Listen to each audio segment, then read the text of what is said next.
Good evening, all. Welcome to all to Juniper. Um, Welcome to our Juniper Friday Friday night lives.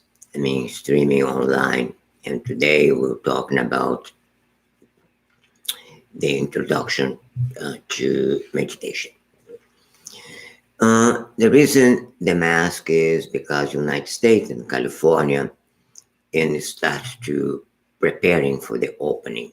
Please make sure you have your protection when you go.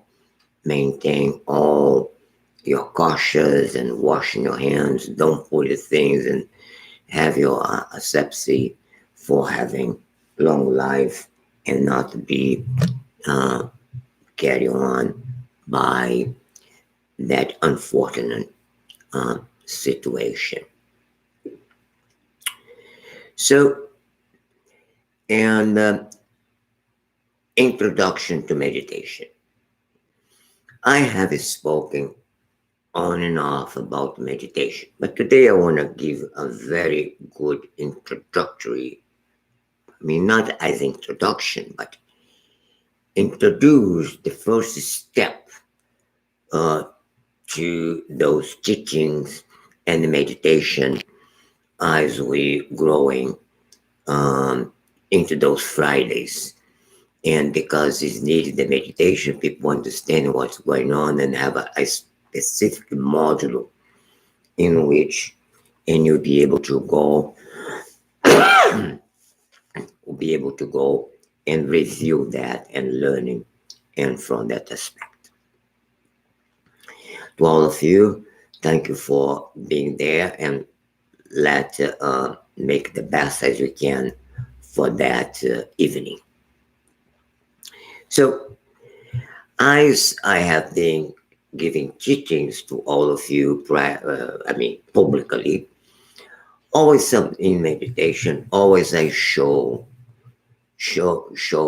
one picture with one person, try to meditate, very peaceful there, wants to be happy, this and that. But then when we're talking about meditation and the hair, over the head, so many problems. Is a relationship problem, is money problems, is work problem, is all confusion around and that stress and so forth. So in the center, that's the face of the person right there, man, in the middle of that thing. So we are here. We try to grasp that situation, but we can't. So, and then what's coming for us? Stress, pressure, anxiety, confusion, anger, I mean, behavior, and then insecurity, and all those, uh, how they call all those afflictions. We cannot get rid of it, and we feel burnout and burnout and burnout. Everything doesn't have a taste, everything like that. So all the time we refer to, oh, I'm my own person, right? But in many cases we don't have the control of it.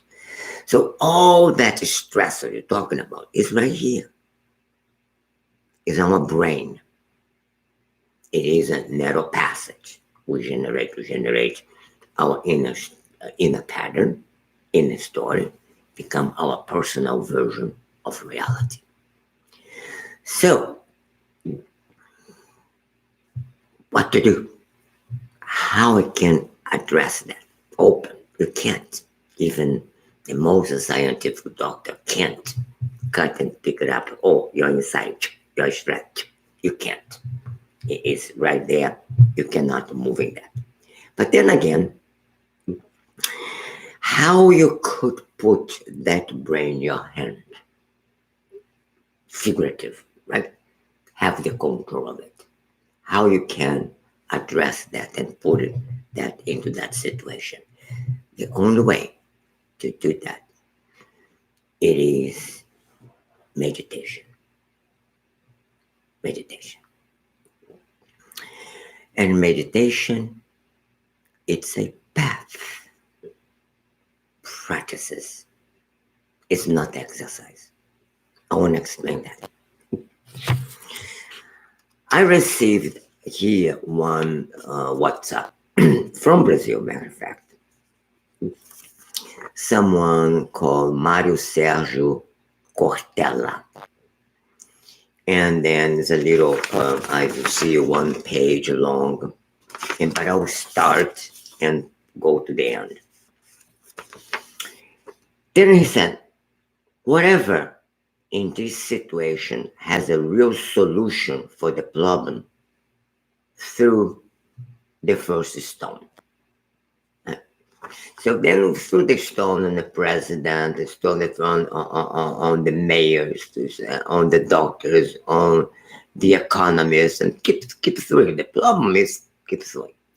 So if you don't have a problem, if this is the problem don't have a solution, find one people and drop them and the stone, the guilt, and the guilt trip and so forth and so on. Then they go. At the very end, it's conclude this. That's the conclusion of that. We all were humans. Then religion separate us. The politics will divide us even bigger. The money classified us who we are, and came a virus which equalizing us. This is that little food for thoughts. Meditation. As the title say,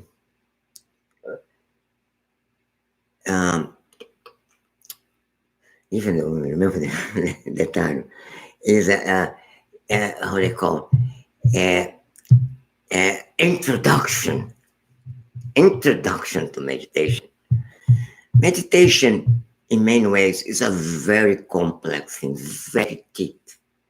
But then, don't take that as a simple introduction. I know meditation, no, but the first step on that traditional meditation for you to understand how deep and profound that path is, that tradition of meditation is. There are many meditation traditions in the world. Give and take, if there are 7 billion people with mental capacity to think, just a thought, I'm saying giving and giving and taking, there are 7 billions of people. There are 7 billions of traditions of meditation. And all of them is valid. It is valid. It's because the meditation is how you use your mind, how you're thinking about things. Doesn't matter. It is meditation. You can call meditation. It is a valid. So the authenticity of that is valid. No question about it. Now, but that, even though I'm saying all those traditions is valid, but how we differentiate the levels of how I use my mind, understanding reality, and I will explain a little bit in a few moments. I'll go into that. But among all those traditions, I believe the Buddhist traditions are the better ones, or the more advanced ones. Why? Because teach us to see the reality, how really the reality is, the reality of the phenomena, how we're living by, not as a conceptual and dogma as we're getting attach to it and get close to it. So even though I'm calling an introduction to meditation, but Juniper, Juniper Foundation, which presented that view, is a tradition based upon those ancient masters to enhance our capacity to enhance and liberate the human potential about that. So at Juniper, we believe in the potential of the mind. We believe that each of us has the capacity for a calm mind, a balanced mind, a compassionate mind, clarity, to become a joyful, positive force in this world. Remember, weeks ago I finished and how transform the problems into the path of growth. That's it. Here in Juniper, we also believe that the Buddhist method of meditation are unparalleled in the ability to counter the stress of the modern life and to bring about this inner insight and growth. Because that teachings has been explored, tested, shown by thousands of masters, not billions, but thousands, over centuries has been perpetuated. So then I, Segyu Rinpoche, founded with my 4 students, closest students, a foundation. I mean, actually renamed that foundation, become Juniper, is an extension of that long Tibetan, Indo-Tibetan meditation lineage and tradition. Make its wisdom and practice accessible for that into the contemporary culture, in the modern culture, and so forth. So that's where is myself. I have been born. I born in Brazil. Segyu Rinpoche born in Brazil. Studied from renowned Tibetan masters and studied for many years. And then over the years, under the guidance of my root master, Latin Rinpoche, and one of the most, celebrated master, acclaimed master into the modern world after the Gelupa tradition. And then I become, for himself, entitled as the Tibetan Buddhist master and the lineage holder of that tradition and so forth. And then into this process, I become also a natural, a medical naturopath into the Tibetan tradition.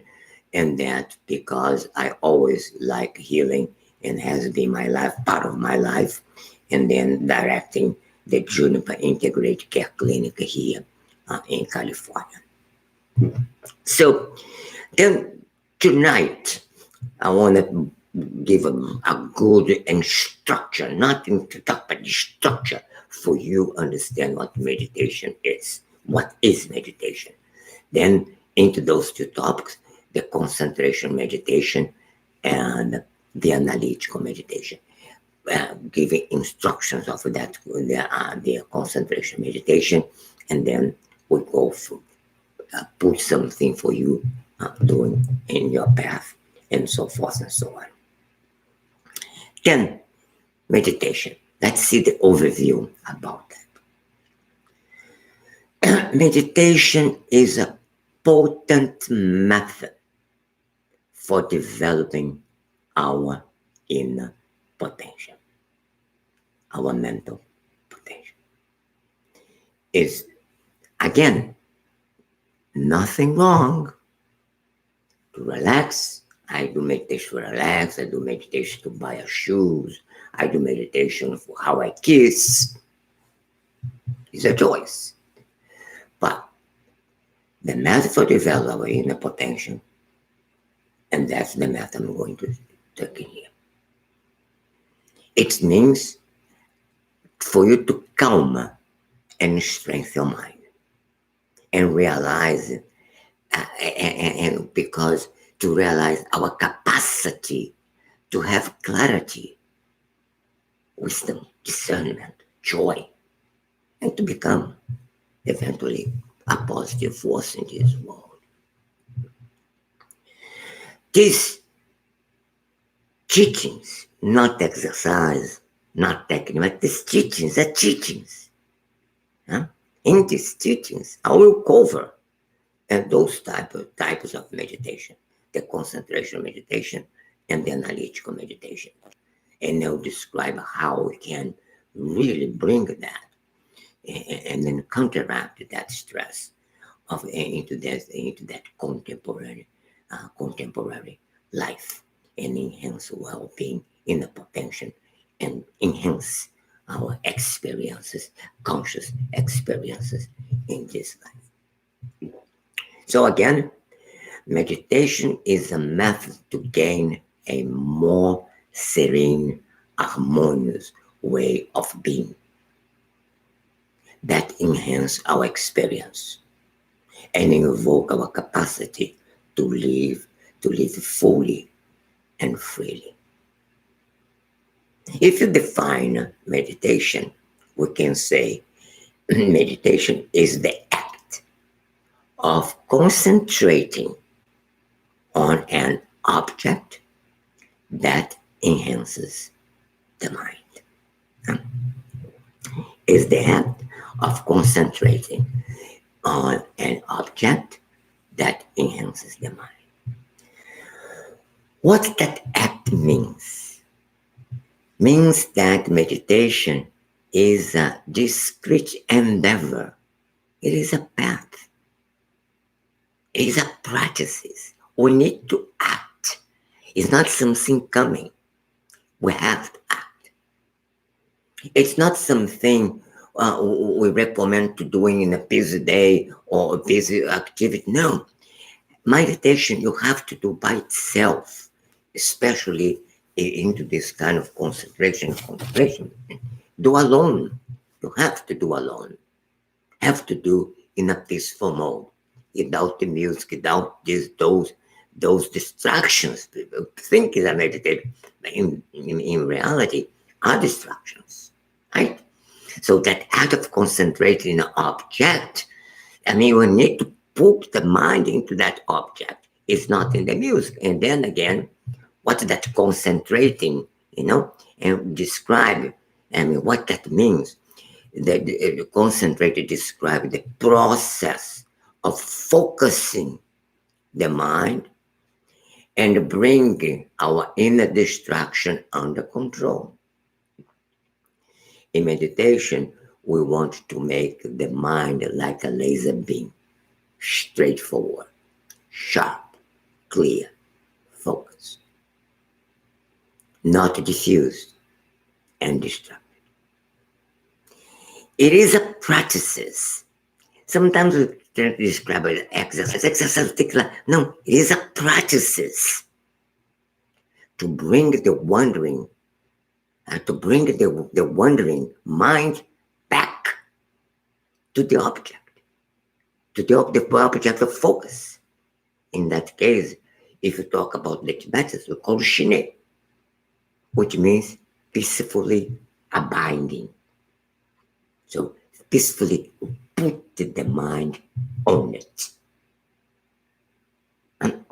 And then again, when you go to repeat it over and over for you understand the act of concentration on an object which enhances the mind.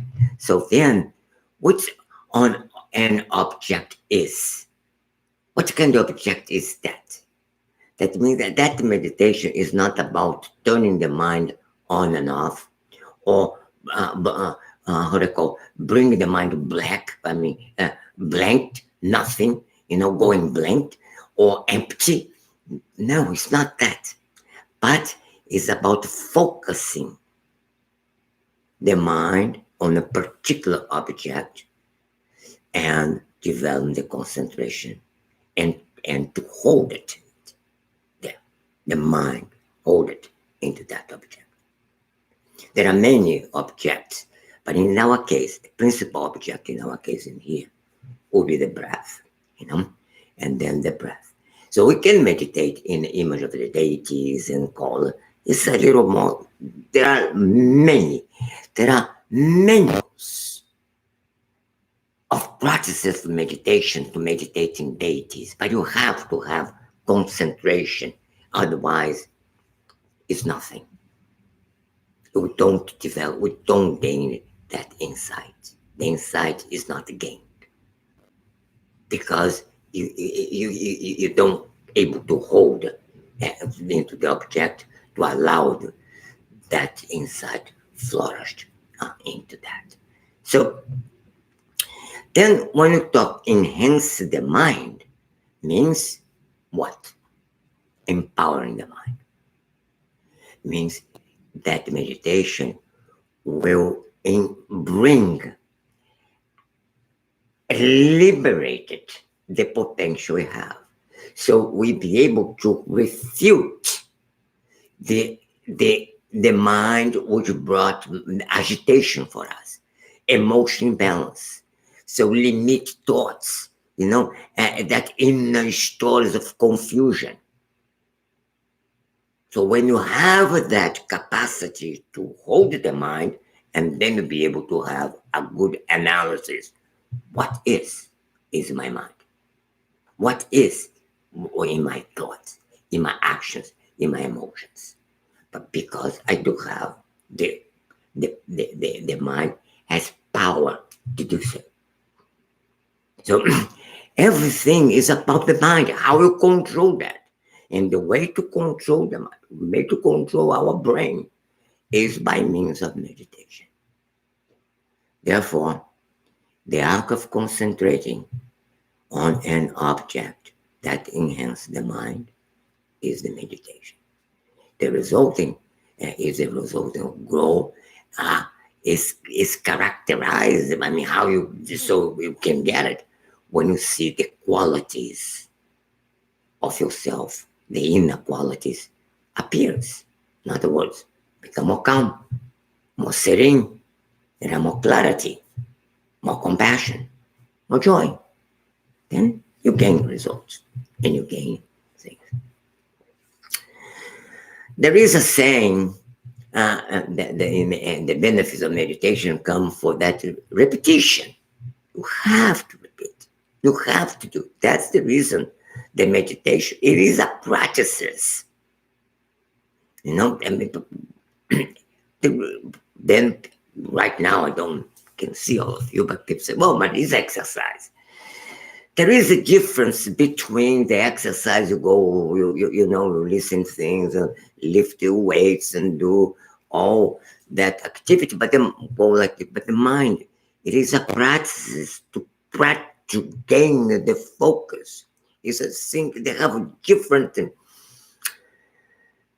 psychological relationship with the world. The how they call it? The semantic of that imply many other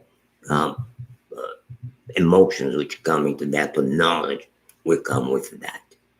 But there is that practice, and one word in Tibetan, I'll say first in Tibetan, and then I'll translate that in English. Chuchik gale zapate, ningre nyu nyu nyu nyu che. Chuchik gale zapate, ningre nyu nyu nyu nyu che.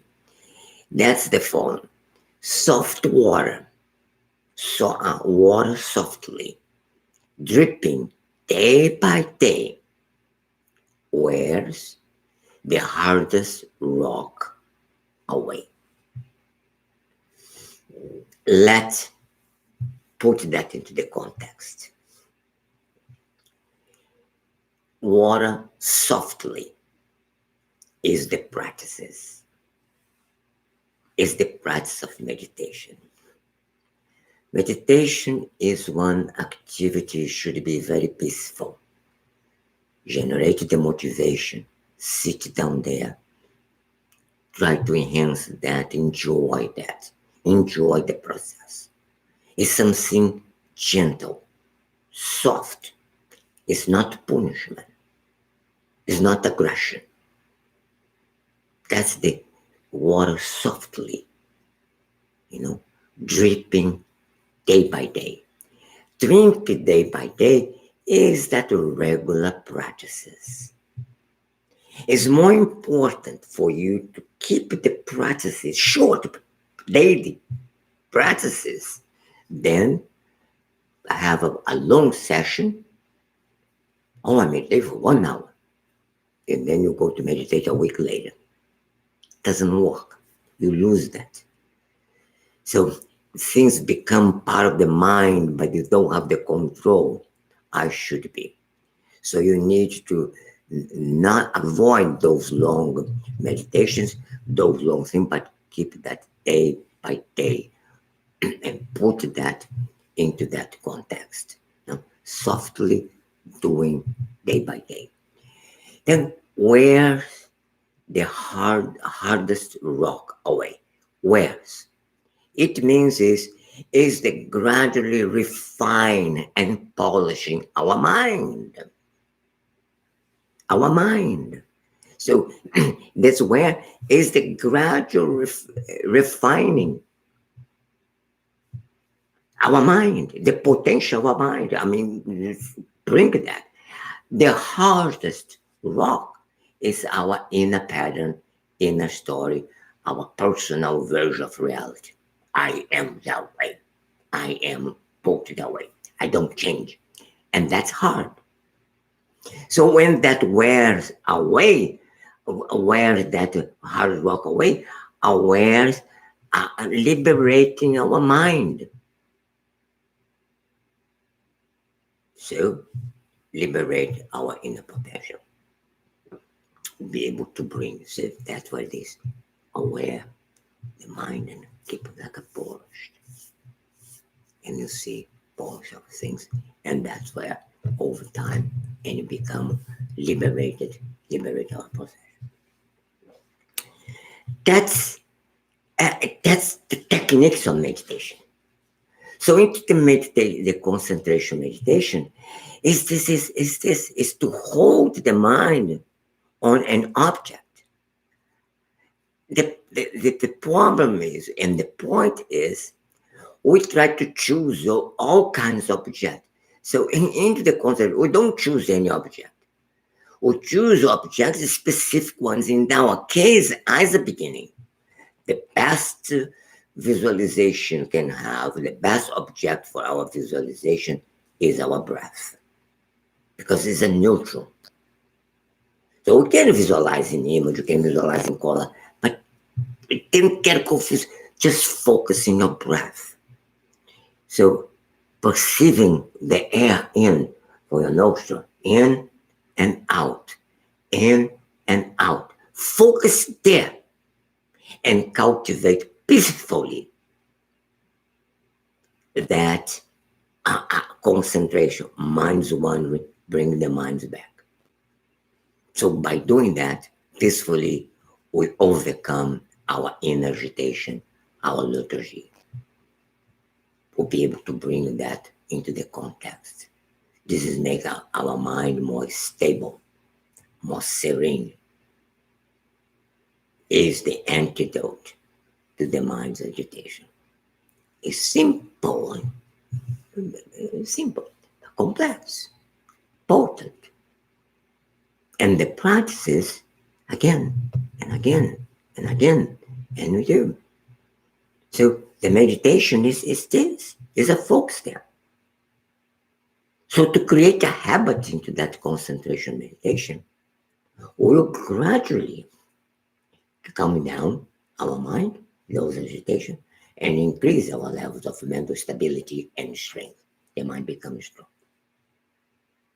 So we should do that practice of concentration and meditation constantly. There are 3 steps I like to mention about that. One is the preparation. Find a place, a regular time for you, a quiet place in which you meditate. find a place. This is my meditation place. This is my meditation where so we eat on the table, we take shower on the bathroom. I will cultivate the strength of myself, the mind, into that place. Establish a meditation place for you. Sit comfortably. And I don't go much in detail, but just the beginning of that stuff. Sit comfortably. And then, or in the floor, on the cushion, or in a chair. Meditation, not to beat yourself, is to be comfortable. And begin with a few deep breathing, inhaling, exhaling to relax, bring really, and feeling that tension of your body, and you let that tension goes. So then you choose your object. Like I said, into the Juniper meditation, those traditional meditation is not any object, but it's a specific object, which doesn't create disturbances with the mind more than we have it. So in that case, the best way to do is our breath. And then we focus in that flow of the air in our nostrils, and inhaling, exhaling, inhaling, exhaling, the rise and fall of our abdomen, see, pour the air full on the lungs and fill up our lungs with that air, which inhaling and exhaling. Evidently, naturally, the minds will wandering. So we did the preparation, find the place. We set the object as our breath, and that's it. The principal part of that meditation is to bring the mind back. Why? Because the mind is wandering. We have a wandering mind. Cannot stop. Market, this, that, kiss, no kiss, hot dog, not hot dog, pizza. I don't need to tell you what you have in your mind. And you all think. So then, when you notice your mind's wandering, you lose the focus into your note, in the respiration. Bring the mind back again to your breath. Again, the air in, the air out. The air in, the air out. Don't worry. It's your mind wandering. Just pay attention. That one, because people say, I cannot meditate. My mind cannot stay. I cannot do it. That's exactly the reason you have to meditate. You need to be patient. You need to commit yourself to do it. And then you can slowly bring the mind back to that object, into that focus. You start to gain your concentration on the object. And that's one way it enhance the mind. So the meditation is very simple. Check your meditation posture. Take a few breathings, as you calm yourself to feel a little more relaxed. Release the tension of the body. Breathe normally, naturally, and fix your mind in your breath on the tip of your nose. In, air out. R in, air out. Then, as long as your mind wanders, that means you lost the focus in that object, in your breath. Gently bring it back to the breath. Don't worry. Bring it back. Bring it back. Gently bring it back. Gently bring it back. Don't be worried. Don't be, I can do it. No, you can do it. That's the reason when you set your time, don't set long time. Set between 5 and 10 minutes. No less than 5 minutes and no more than 10 minutes at the beginning. Because I want you to be focused and back, back, back, back. Because the beginning is the wonder is too much. You cannot go to the gym and lift, thousands of pounds and I don't know, pounds and pounds. Put a lot of weight. You have to go slow. It's the same. So then, set the time when finished, you take a deep breath, and open your eyes slowly to conclude the meditation and feel that joy. Hey, I did. When you gain more familiarity of that, when you gain more strength of that, and then you can incorporate the feelings into that in inhalation, exhalation. Bring the feelings of peace, harmony, tranquility, love, kindness, equanimity. Imagine you experience that, even though you don't, but you imagine experience that. I try to absorb that. And again, even though you hold the concentration here, but you hold at the same time the quality of those feelings which coming with that action of inhaling, exhaling. But just try first to concentrate into the object, as I said, with your breathing. And then when you had more familiar that, your time, you really understanding the process of meditation, not complain or fight with your thoughts, I cannot do it. And then you'll be able to incorporate a little bit that feelings of peace, harmony, tranquility, love, kindness, and equanimity in your meditation. So that was the the concentration meditation. Then let's see of the analytical meditation is. The analytical meditation originated with the Buddhism insight practices that explore the nature of the mind and reality. You need to have a language to understanding this process, to understanding what that reality and how the nature of the mind is. So, and the premise of that analytical meditation is that by using our capacity of reasoning, critical thinking, and contemplating those definitions, we can greatly deepen our understand, our awareness, discernment, and insight. So this is the core of the Buddhism training. Is really to enhance our capacity to gain understanding the nature of the mind, the Tathagata, the Buddha nature, and the reality, how we see phenomena into that.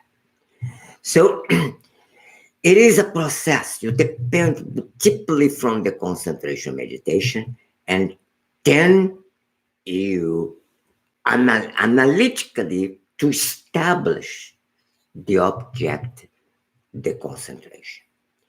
So when we start into the analytical meditation, we don't have the object yet. So that object, it should be discovered or established by the process of reflection, the critical thinking and contemplation. We don't develop the object as a one word. No, I need to go into this process of reflecting, of critical analysis. Makes sense? Not make sense? What is this? What is that? Yeah, it's not me. Like, it's just not qualified, but just process of thinking and contemplation.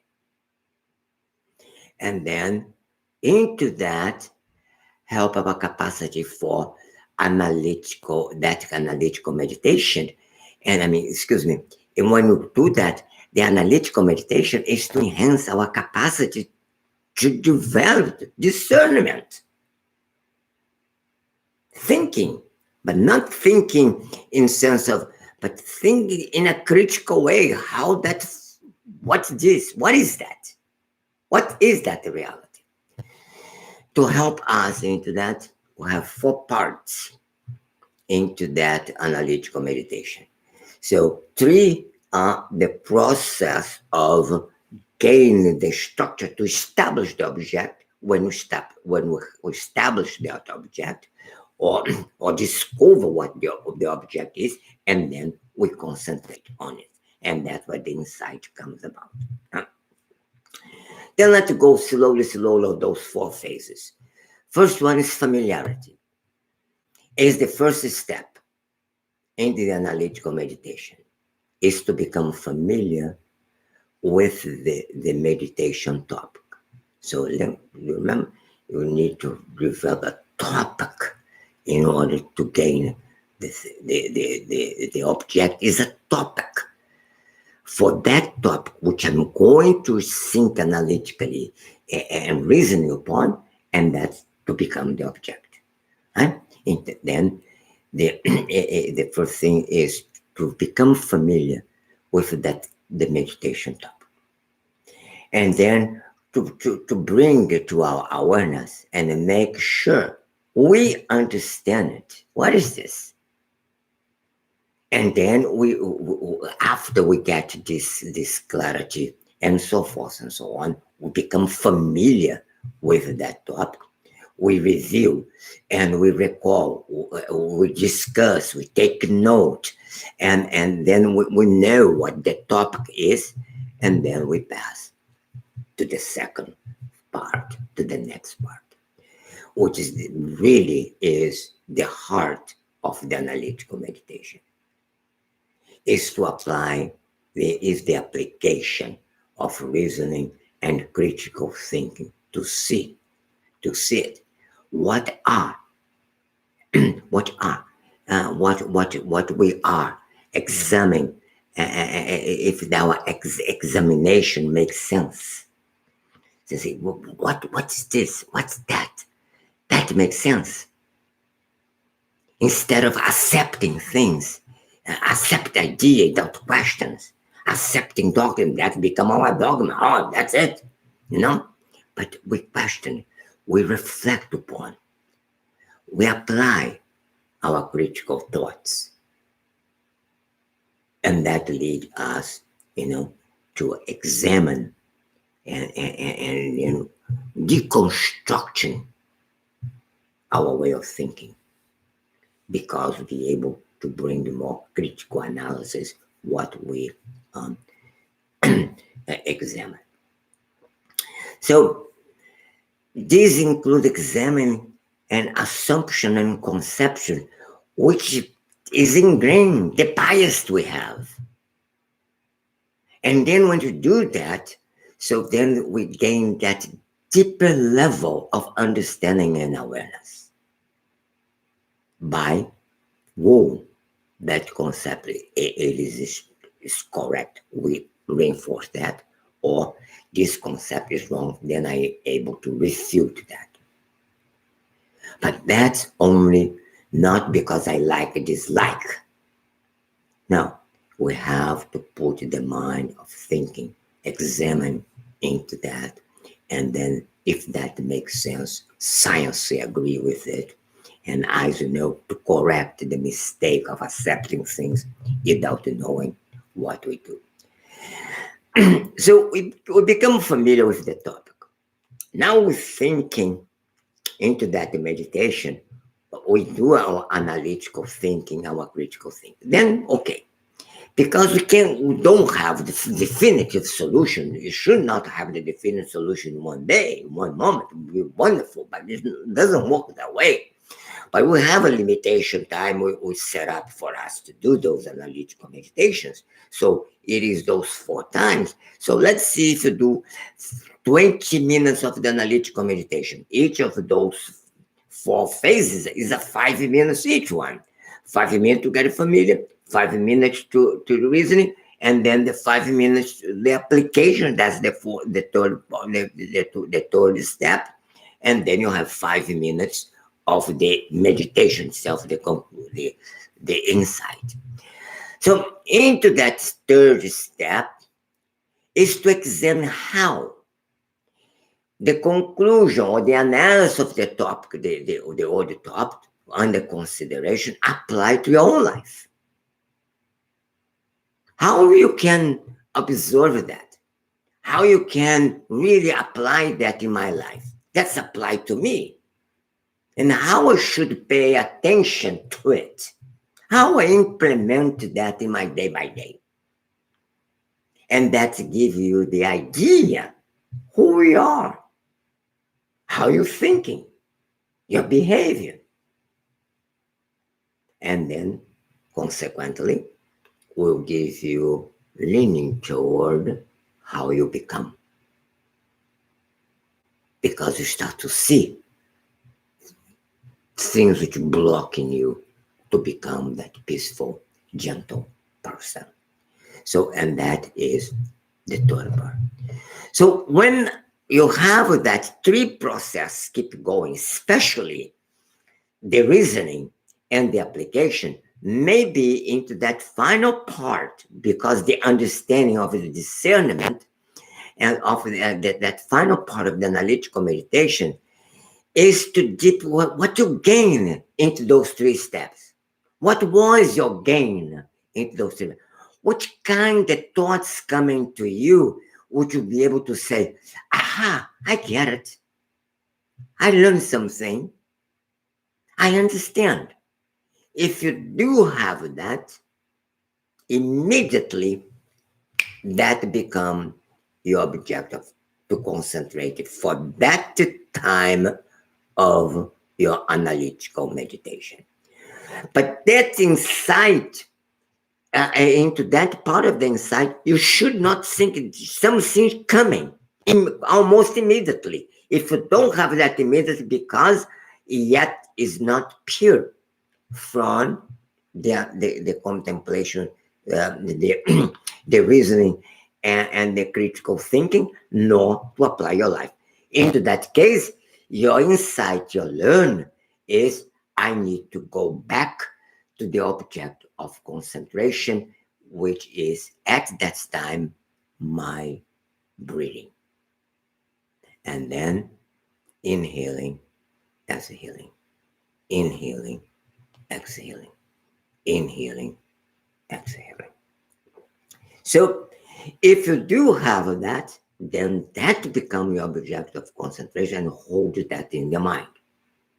In other words, I should be in peace. And then there are some clarity into that. And then you hold that as your object of concentration. Just to put a little more light into that, we can be very concentrated, unbelievable meditator. The mind is still there, unbelievable meditator. But just one word could trigger that. Example, I have one very classical saying with the big intellectual delusion from the Zen tradition. And one master and disciple, one master live one side of the river in between, and the disciple the other side. And then this disciple has been studying with the master for many years and so forth and so on.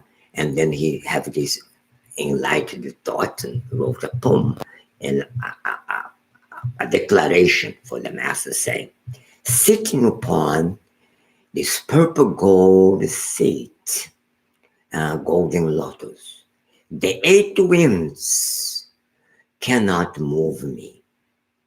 And then go and put that and send to the master. And then the master send back and say, fart. And then the poet send back. Well, what's happened? Like always. Huh? And then, full of indignation, they should rush out. How I deserve some explanation. In other words, today's abuse, la la la la la la la la la. So masters sometimes say, "Well, too rigid," and some same people sometimes say to me, "You're too rigid." No, I'm not rigid. I say the reality to you. You interpret the way it is. Anyhow, and then when we come down, and then he moved there. Yeah, I deserve this apology. When you get there, in the door, the master has another word.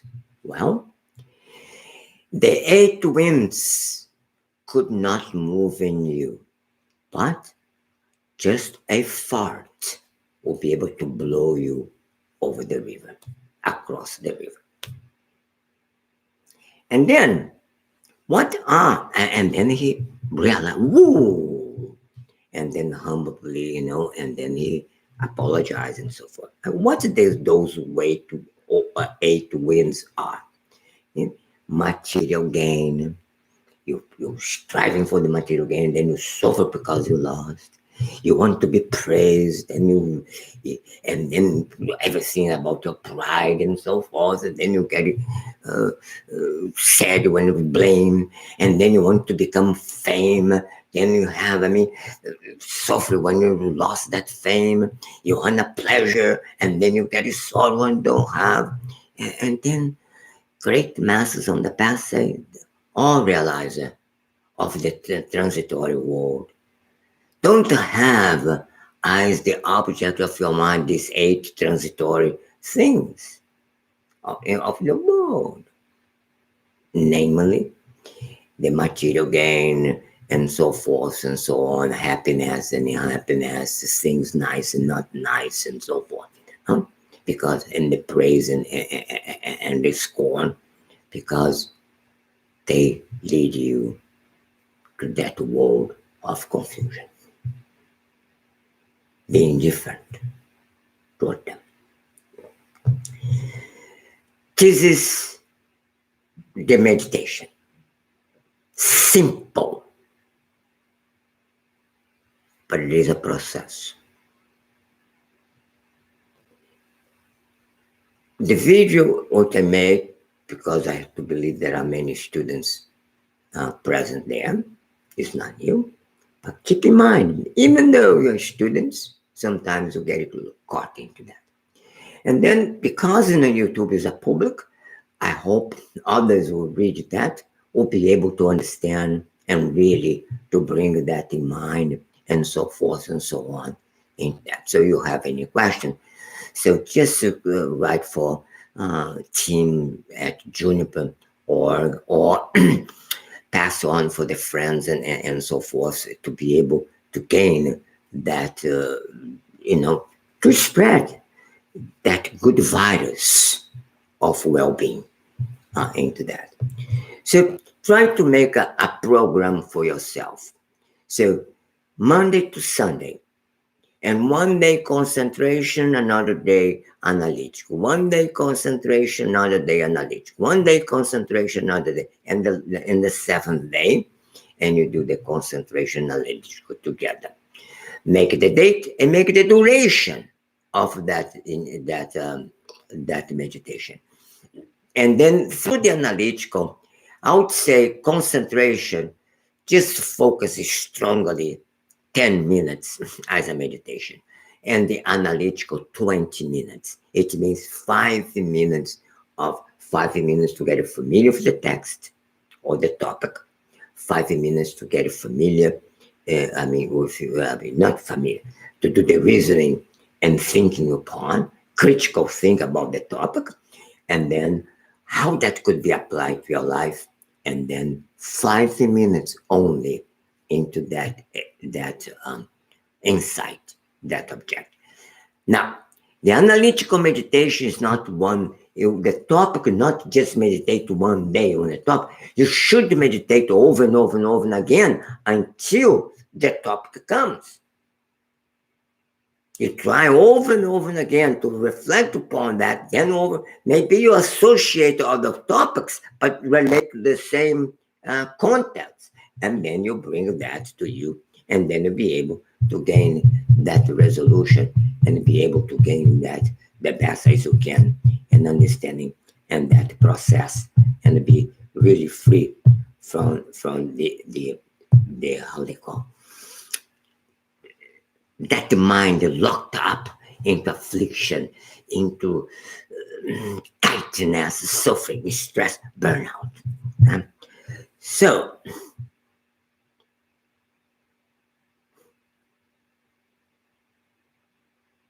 this is what I'm trying to bring to you, Juniper. Lineage is because all my life I tried to bring the word of my masters. Really, I have unbelievable devotion. Why? Because those are the deep agents of my transformation. Without them, to give the teaching and poke me to get that, I was not able to bring that transformation. Tradition, because try to bring that tradition for the modern world. The world is different. It is unbelievable great opportunity. The world have so many tragedies like that. It's not the first and will not be the last. At least the world into that gets so trapped into the tragedy and not put attention in the human capacity to generate a society which could avoid that when those situations will come, because will come, but will be prepared, will not be in panic, will not be in stress. That's what I'm trying to bring to you guys, my deep students, closet, the founders of the Juniper Foundation, and open that to Brazil, to the world. I have connection all over the world, in Europe, the United States, South America. Even though small, but hopefully great upon those teachings, that tradition. I hopefully you'll be able to absorb that and spread that good virus to the humanity. What is my be protect those in the world, seek following the structures, but then be careful, be well, be healthy. Enjoy life. So subscribe to be easy to do those things, and invite friends, share. That virus should contaminate as a virus into that. And then as we bring together this moment, not bring together as a body, but bring together as a community, as a thought. See if you can shape this world and bring different things for us. So enjoy your Friday evening. Be happy and have a long life. And see you until next Friday. Be well.